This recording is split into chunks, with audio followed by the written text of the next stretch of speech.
नमस्कार बच्चों। आज के इस वीडियो में हम मॉसफेट के कैरेक्टरिस्टिक्स के बारे में बात करेंगे। जैसा कि हमने बीजेटी के दो कैरेक्टरिस्टिक्स के बारे में डिस्कशन किया था। पहला कैरेक्टरिस्टिक्स था इनपुट कैरेक्टरिस्टिक्स और दूसरा था आउटपुट कैरेक्टरिस्टिक्स। यानी इनपुट कैरेक्टरिस्टिक्स में हमने base current as well as base to emitter voltage का डिस्कशन किया था और आउटपुट कैरेक्टरिस्टिक्स में आउटपुट एलिमेंट्स यानी कलेक्टर का करंट और उसके क्रॉस वोल्टेज का डिस्कशन किया था। सेम ऐसा ही कैरेक्टरिस्टिक्स हम यहाँ पे ड्रॉ करते हैं, डिस्कशन करते हैं मॉसफेट के लिए। मैंने कंपैरेटिव एनालिसिस इसलिए किया बच्चों, क्योंकि आप जब एक चीजों को पढ़ते हैं तो दूसरों को दूसरी चीज को याद करने के लिए आसानी, दूसरी चीजें आसानी से तब याद हो जाती है जब आप पहले और दूसरे के बीच में सिमिलरिटी समझ लें। तो बच्चों, मॉसफेट के इनपुट कैरेक्टरिस्टिक्स को ड्रॉ करने से पहले हमें मॉसफेट के सर्किट डायग्राम को पहले समझना पड़ेगा कि कैसे हम इसको बायसिंग करते हैं। तो जैसा कि हम पहले भी डिस्कशन कर चुके हैं कि मॉसफेट के अंदर तीन टर्मिनल होंगे, drain, source as well as gate. अब यहाँ पे देख पा रहे होंगे कि ड्रेन, सोर्स और गेट को हमने बायसिंग कैसे करा है। हमने ड्रेन और सोर्स को बायसिंग करा है विद द वोल्टेज VDD, जहाँ पे हमने ड्रेन टर्मिनल को बैटरी के पॉजिटिव और जो सोर्स टर्मिनल है बैटरी के नेगेटिव टर्मिनल से कनेक्ट किया है। इसमें करंट जो फ्लो होगा बच्चों, दैट इज ID करंट, जिसको हम ड्रेन करंट के नाम से जानते हैं। यहाँ पे जो रेसिस्टेंस मैंने यूज किया, मैं ये बोल सकता हूँ, या फिर जो करंट को लिमिट करने के लिए रेसिस्टेंस मैंने लगाया, that is called RD, means drain resistance.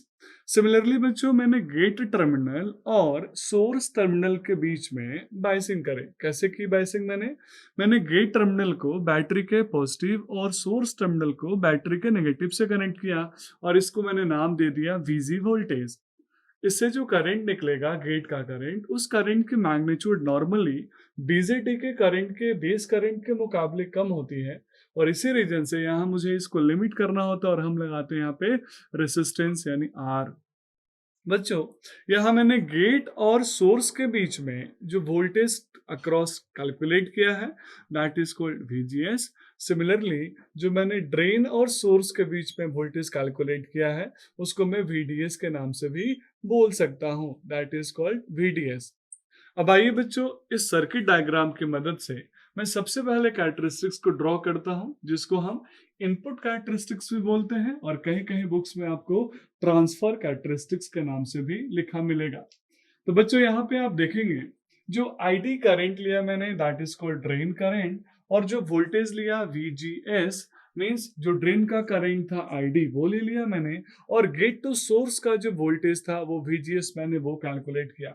वो इसलिए मैंने लिया क्योंकि मैं VGS को जब बढ़ाऊंगा तो मेरे ड्रेन का करंट चेंज होगा, क्योंकि VGS के बाद ही यानी गेट टर्मिनल के टर्न ऑन होने के बाद ही ड्रेन से करंट फ्लो होना स्टार्ट होता है। तो बच्चों, मैंने इनिशियली ड्रेन यानी VGS की वैल्यू बढ़ानी चालू की, गेट टू सोर्स वोल्टेज बढ़ानी चालू की, लेकिन कुछ भी कंडक्शन नहीं हुआ, यानी जो ड्रेन का करंट है वो लगभग में जीरो मिल रहा है। कब तक वो जीरो मिलेगा? जिस वोल्टेज तक उसकी वैल्यू जीरो होगी, that voltage is called threshold voltage. और थ्रेशोल्ड वोल्टेज के रीजन तक जो भी हमें आउटपुट हमें जीरो मिल रहा है, उस रीजन को नॉर्मली हम कट ऑफ मोड यानी कट ऑफ रीजन के नाम से भी जानते हैं। अब जैसे जैसे मैंने gate to source terminal voltage को बढ़ाना स्टार्ट किया, यानी थ्रेशोल्ड लिमिट से आगे मैंने वोल्टेज को इंक्रीज किया, वैसे वैसे इसमें ड्रेन के करंट में इंक्रीमेंट हो रहा है और थोड़ा थोड़ा ड्रेन का करंट बढ़ रहा है। एक टाइम के बाद सडन चेंज होगा और वो चेंज होने के बाद जो कर्व बनेगा, that curve will be somehow like parabolic curve. आप देख सकते हैं कैसे ये हाफ पैराबोला का कर्व यहाँ पे ड्रॉ हो रहा है, तो इसलिए मैंने इसको पैराबोलिक कर्व बोला। अब इस रीजन को हम क्या बोलते हैं बच्चों?